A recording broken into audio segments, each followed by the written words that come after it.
Hola, bienvenidos a un repaso más de la edición de Escuela Sabática, la edición número 3, que se titula Por los siglos perpetuos. ¿Qué vimos durante esta semana? Bueno, estamos aprendiendo a estudiar los pactos del Señor, los pactos que Dios ha querido hacer con su humanidad. Y el primero que encontramos está precisamente en el libro de Génesis, cuando hablamos acerca de la historia de Noé. Es una historia muy conocida por nosotros, una historia que creo que nadie, cuando escucha el nombre de Noé, se le puede olvidar. Estamos hablando de ese evento enorme en el que el Señor mostró su misericordia por la humanidad. Pero tenemos que entender algo especial.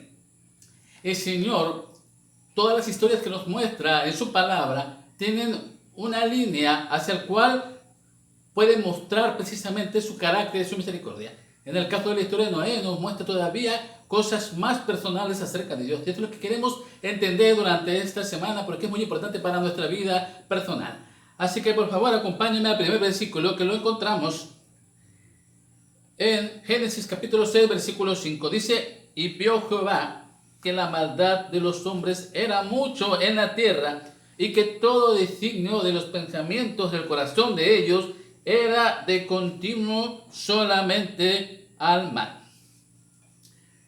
¿Se ha preguntado cuántas generaciones pasaron entre Adán y su descendencia hasta llegar a Noé? Aproximadamente pasaron 10 generaciones. Estamos hablando de casi 1056 años. Es bastante tiempo, ¿verdad? Ahora, imaginemos la situación en los días de Adán. En primer lugar, había salido del Edén, en el cual el Señor había dicho que todo lo que creó era bueno en gran manera. De tal manera que Adán estaba en su mente, en su corazón, latente la relación con ese Dios poderoso y que le había regalado todo para él. Sin embargo, lo había perdido, pero había entendido su posición en esta tierra. A partir de Caín, a partir del pecado de Caín, y cuando él se va de la vida de Adán y Eva, todas las generaciones descendientes de Caín, su inclinación fue constante hacia el mal. Y esas generaciones y esos seres, esas personas, empezaron a desarrollar instintos que iban siempre en contra de los designios de Dios. ¿Por qué? Porque estaban alejados de Dios. Y aquí está la primera lección que nosotros queremos resaltar. El pecado no es hacer completamente lo malo, no es dejar de hacer, no es pensar, no es solamente violar la ley de Dios. Ciertamente la Biblia dice que el que peca es porque está violando la ley de Dios. Pero ¿saben qué? El pecado es estar alejado de Dios. Es estar separado de Dios. Si nosotros pudiéramos hacer un balance de cómo fue expandiéndose el pecado, podríamos entender primero que el pecado de Adán y Eva estuvo señalado por la vergüenza, estuvo señalado por la intención de esconderse de la presencia de Dios. El pecado de Caín fue un pecado más fuerte porque el pecado de Caín se trató de la envidia, se trató del odio hacia su hermano y el asesinato. A partir de todas esas generaciones el pecado se fue incrementando en gran medida.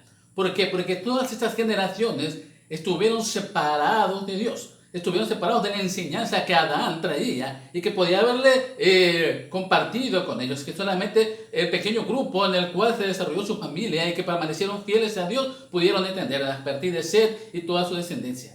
Si nosotros podemos entender esto, entonces vemos que el pecado fue inmiscuyendo, fue entrando, fue multiplicándose como un virus que no se podía detener. Un virus que fue contaminando en primer lugar la mente humana. Cuando el pecado entra en la mente humana, domina todo. Porque entonces nuestros actos reflejan nuestros pensamientos, nuestros deseos, lo que en nuestro corazón entendemos. Porque saben que si hay algo que hemos aprendido durante el estudio de la palabra de Dios, es que el único que puede determinar qué es lo bueno y lo malo es Dios. Cuando el hombre quiere interpretar qué es lo bueno y lo malo, entonces él quiere ocupar el lugar de Dios. Entonces sus ideas, sus deseos, su naturaleza pecaminosa domina las intenciones. Lo peor, cuando el ser humano quiere imponer a otros seres humanos qué es lo malo, qué es lo bueno para ellos. Alejados de Dios, alejados del consejo divino, porque el único que determina la moralidad en la palabra de Dios nos dice que es Dios. Él es el único que puede decir qué es bueno y qué es malo, no el hombre. Y el pecado produjo entonces en el ser humano que las tendencias a interpretar qué era lo que tenían que hacer fueran alejados de la ley moral de Dios. Y eso provocó entonces que la maldad se acrecentara a tal medida que hacia el registro de Génesis capítulo 6, por ejemplo, encontramos que los siervos de Dios ya se mezclaban con una violencia sin límite, una violencia que todo el pensamiento de continuo era hasta. Vamos a ver lo que dice el siguiente versículo para entenderlo. Génesis capítulo 6, versículo 9. Noé, varón justo, era perfecto en sus generaciones. Con Dios caminó Noé. El pecado en los tiempos de Noé estaba llevando a la autodestrucción al mismo ser humano. La violencia era tal que todo pensamiento del ser humano era de continuo al mal. Es decir, día y noche estaban pensando en hacer lo malo, empezaron a robar, en asesinar, en violar, en matar, en aprovecharse, en mezclarse entre hombres con hombres, mujeres con mujeres, animales con hombres. Era tal la maldad, porque alejarse de Dios provoca eso. Alejarse de Dios provoca que el ser humano busque una y otra vez la satisfacción que no encuentra, la felicidad que no encuentra, porque está alejado de la fuente de la felicidad, está alejado de la fuente del amor. Y al no tener amor en su vida, al no tener amor en su corazón, la maldad ocupa ese espacio. Entonces, la gente, todo ese vorágine de maldad, todas esas generaciones malvadas, que el Señor encontró a alguien que, según sus palabras, era justo, era bueno, era perfecto ante sus ojos. ¿Qué hacía Noé? Que se distinguía de entre todas las generaciones, pues precisamente lo que acabo de decir, que él permaneció del lado de Dios. Él se aferraba a Dios. Él había escuchado de sus antepasados acerca de ese Dios que había hecho todo bueno en gran manera, de ese Dios que era justo, de ese Dios que había permitido que Adán y Eva encontraran una solución al problema del pecado, que era precisamente la promesa del Mesías. Noé, ante los ojos de Dios, tenía una relación personal con él, se levantaba todas las mañanas y su primer pensamiento era hacia Dios.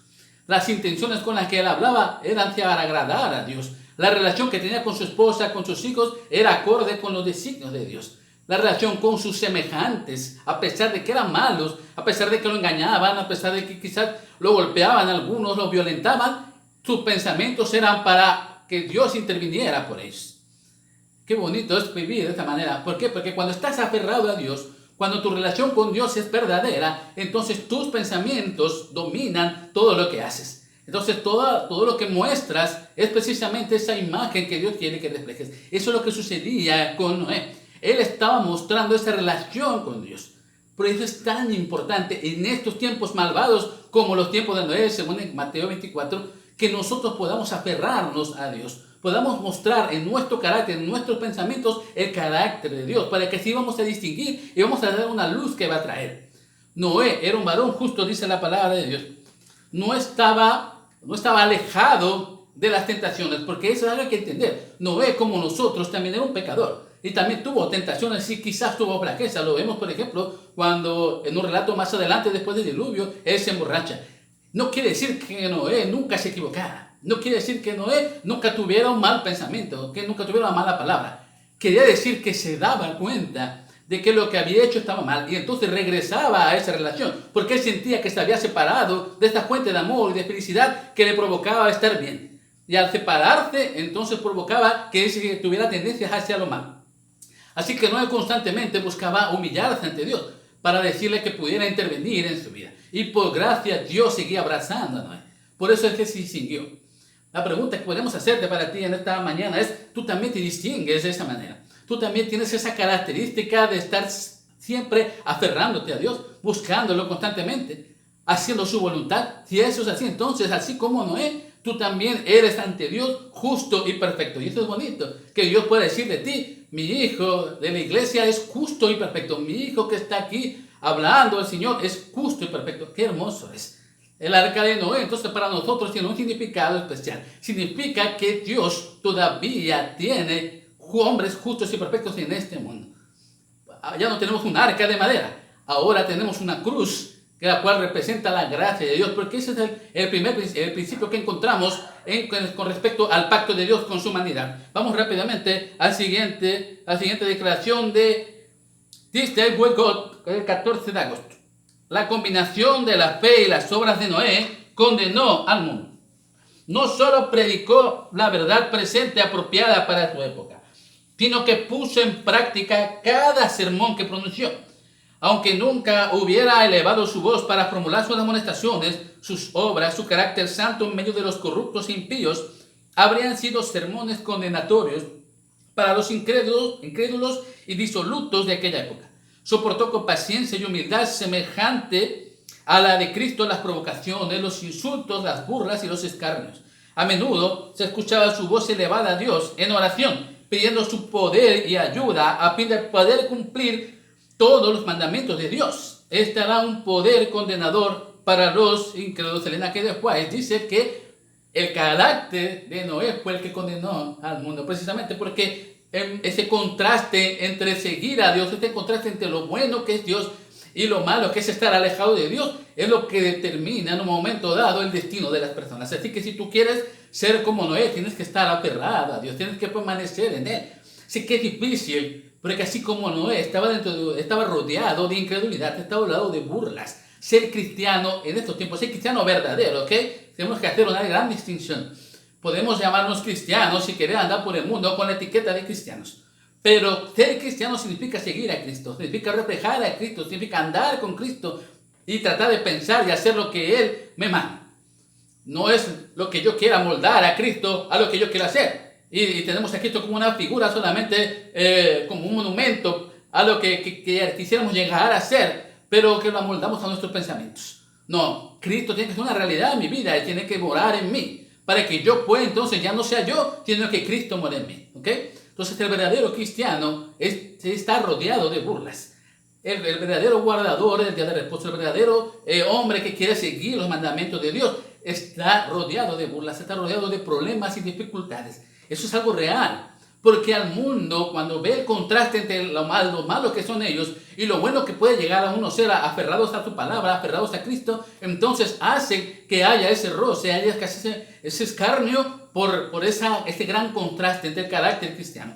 Entonces, si tú estás en este momento pasando por pruebas difíciles, y a pesar de que estás haciendo la obra de Dios, a pesar de que estás mostrando el carácter de Cristo, ves que el mundo se empeña en hacerte caer, ten por la seguridad de que el Señor está probándote y el Señor está manteniendo su fe en ti y para Él tú eres justo y perfecto mientras permanezcas en Él. Vamos a ver el siguiente versículo, por favor. El pacto con Noé, Génesis capítulo 6, versículo 18.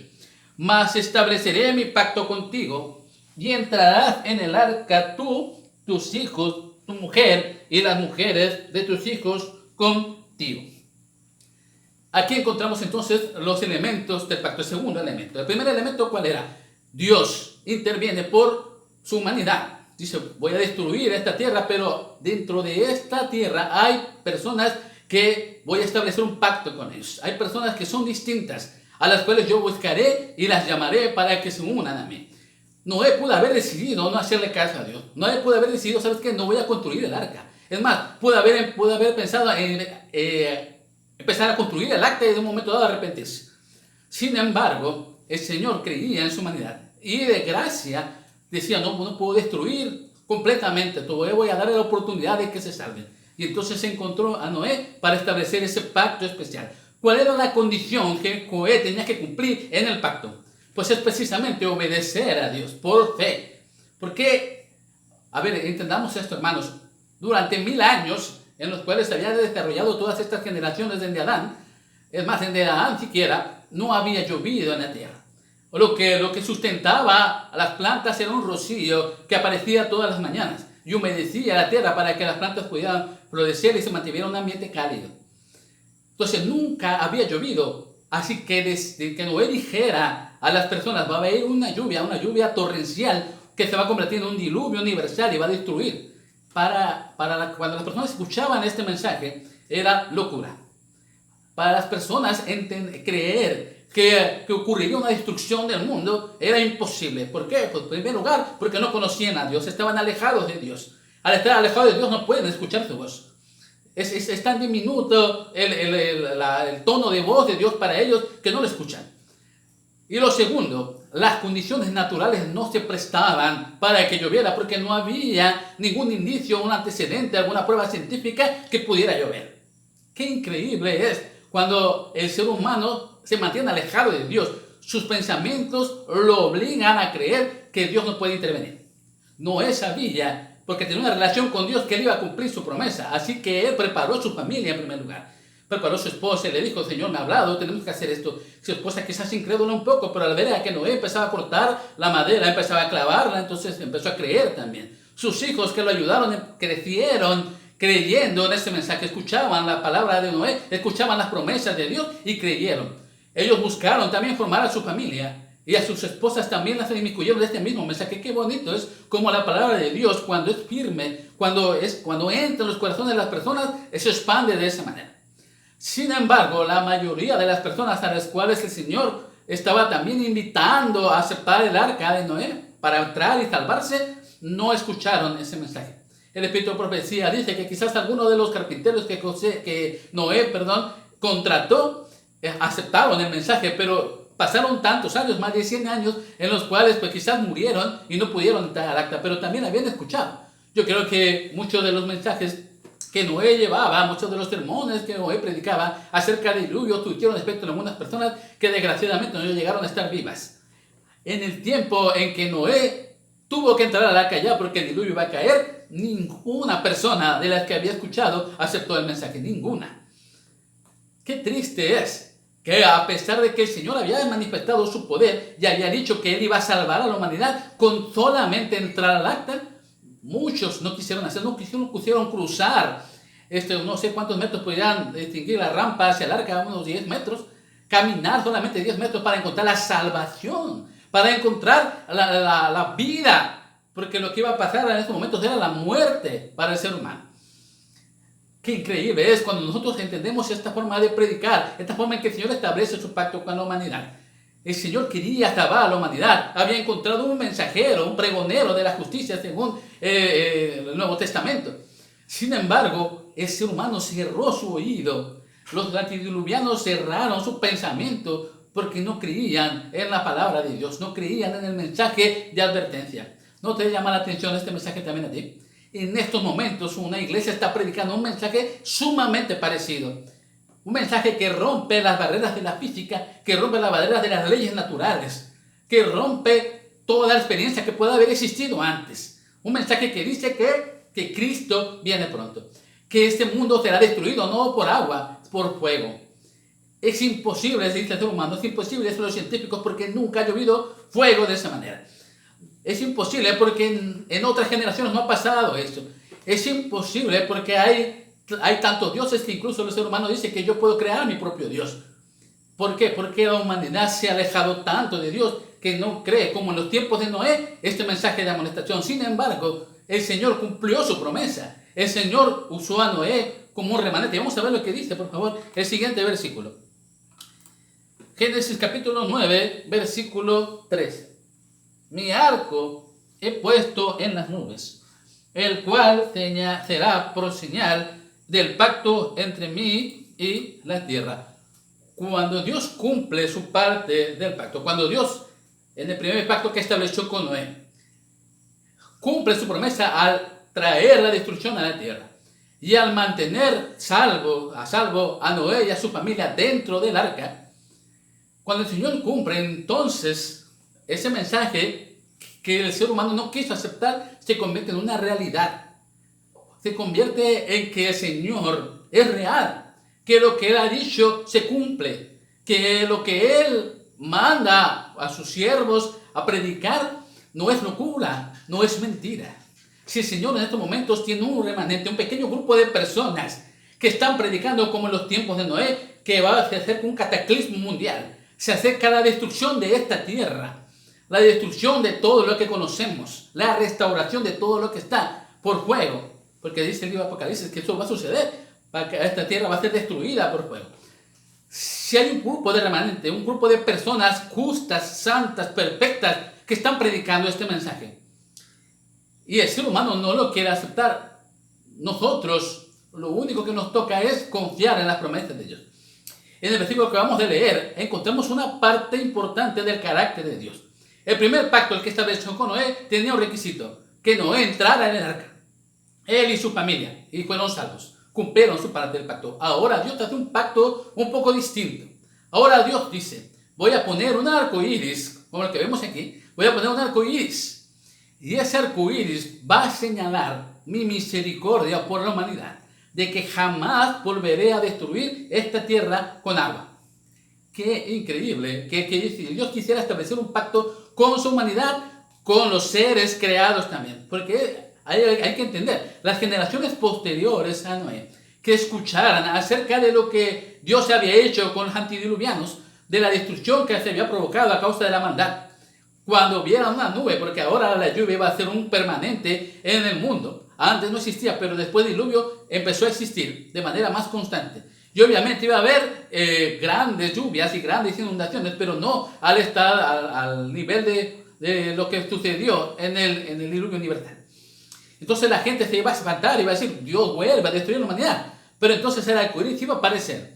Y entonces se iban a dar cuenta de que Dios no iba a destruir, porque Él lo había dicho: cuando aparezca el arco iris, significa que yo no voy a volver a destruir.